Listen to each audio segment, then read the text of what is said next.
بسم الله الرحمن الرحيم. مرحبا بكم الناس الكل. في أول كلمة اللي نجم نقولها واللي تخرج من القلب، معناها سين فيرتي كبيرة اللي نحس بها كمدرب الفريق الوطني التونسي. أكيد المهمة مش سهلة، مش تكون سهلة. معناها نعرفوا أنه كرة القدم التونسية في الوقت الحالي مش في أفضل حالاتها، سواء من ناحية المنتخب ولا بليزوم الفرق، ولكن كلنا حماس. كلنا معناها نفكروا بتفكير ايجابي، نحكي معناها الانتوراج اللي احنا موجودين فيه توا، سواء مع ستاف، مع الجامعه التونسيه، مع الوزاره، مع الناس الكل.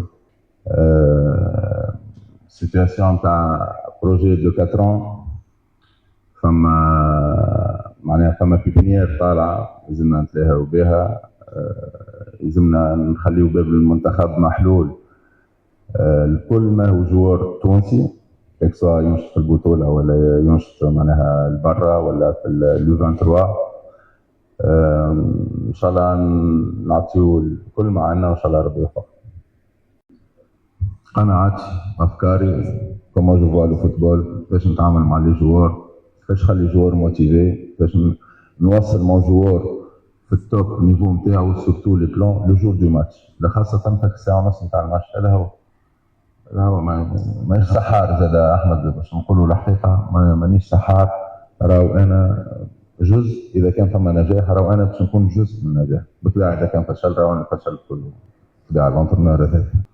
الجو العام في المنتخب كان ممتاز جدا، مع سامي طرابلسي. نحكي قبل كوبارا مع كاليفيكاسيون كوب دي موند سون ديفيت 10 ماتشات لم يركب. شفت الريزلتات قداش تعمل الجو الباهي والجو الممتاز. نفس الشيء الديفيت ديما تخلي جو ماهوش ملائم. على كل باش نحاولوا معناها نتعداو ليتاب اخرى من ليكيب ناسيونال هذه، باش نحاولوا اوكي ما ننساوش خاطر هذاك دروس ناخذوا منها العبره، ولكن نحاولوا نتخلصوا من الاوجاع اللي عندنا معناها والاحاسيس هذيك الخايبه اللي تعدينا بها في الكوب دي موند. الكلام اللي قالوا يعطيه الصحه، هو تعدى بالاكسبيريونس هذه وسي تري بيان دو كوا il s'agit. وسي ان ميساج بوزيتيف اللي كنا نحكيو فيه، معناها il faut être toujours بوزيتيف.